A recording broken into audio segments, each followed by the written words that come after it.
বিশ্বনাথ ঘাটত গোসাঁই ফুৰা উৎসৱ। আজি গোসাঁই বিহু। আজিৰ দিনটোত গুপ্তকাশী বিশ্বনাথ ঘাটত অনুষ্ঠিত হয় গোসাঁই ফুৰা উৎসৱ। এই পৰম্পৰা চলি আহিছে আজিৰ পৰা প্ৰায় ৩৪০ বছৰ পূৰ্বে আহোম যুগৰ পৰা।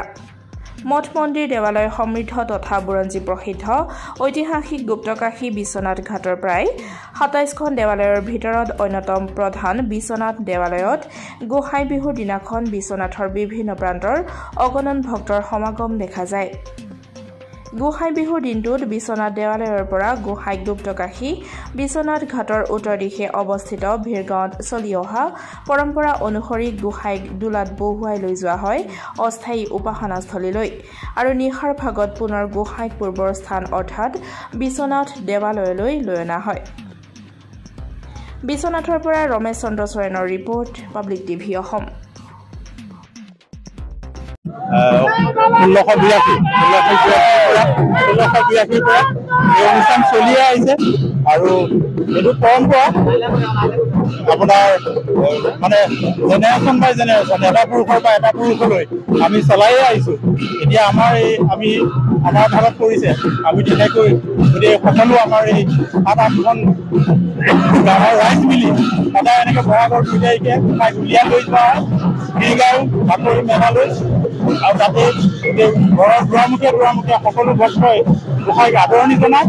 বছৰৰ প্ৰথম দিনত যাতে আগন্তুক বৰ্ষৰ সকলো দুখ বা যি দ্ৰব্য দুখ কালৰ দুখ সকলোৰে পৰা পৰিত্ৰাণ পাবলৈ তেওঁক পূজা কৰা হয় আৰু তাৰপিছত আমি মেলাৰ বহাৰ পিছত পুনৰ আকৌ মন্দিৰলৈ আমি ঘূৰাই লৈ আহোঁ আৰু এই ধৰণে আজি ৩৪০ বছৰ ধৰি এই ধৰণেই চলি আহি আছে।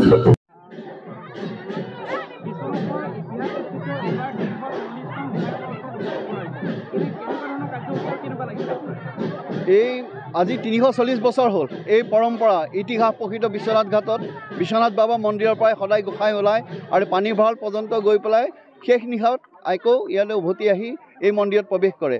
এই পৰম্পৰা অত্যাধিক দৰ্শনাৰ্থী অত্যাধিক ভক্ত আহি ইয়াত সমাগম হয়। সকলোৱে আনন্দ উৎসাহত মতলীয়া হয় যে গোসাঁইক এইবাৰ ফুৰোৱা হ'ব। গতিকে আমাৰ বছৰেকৰ ৰঙালী বিহুৰ গোসাঁই বিহুৰ দিনা এই পৰম্পৰা আজি ৩৪০ বছৰ ধৰি চলি আহিছে আৰু এই পৰম্পৰা চাবলৈ অসমৰ বিভিন্ন প্ৰান্তৰ পৰা লোকৰ সমাগম হয় আৰু ই এটা পৰ্যটনৰ ক্ষেত্ৰতো মই ভাবোঁ যথেষ্ট এটা মানদণ্ড লাভ কৰি আহিছে। গতিকে এই পৰম্পৰা ভৱিষ্যতলৈকে চলি থাকিবই যেতিয়ালৈকে অসম থাকিব। গতিকে এই ইতিহাস প্ৰসিদ্ধ গুপ্তকাশী বিশ্বনাথ ঘাটত ই এক আটাইতকৈ সুন্দৰ এক উৎসৱ বুলি মই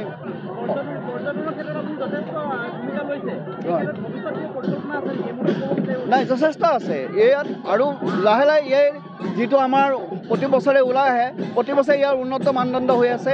আমি বিভিন্ন পৰিকল্পনা লৈ আছোঁ এই গোসাঁই ফুৰোৱাক লৈ।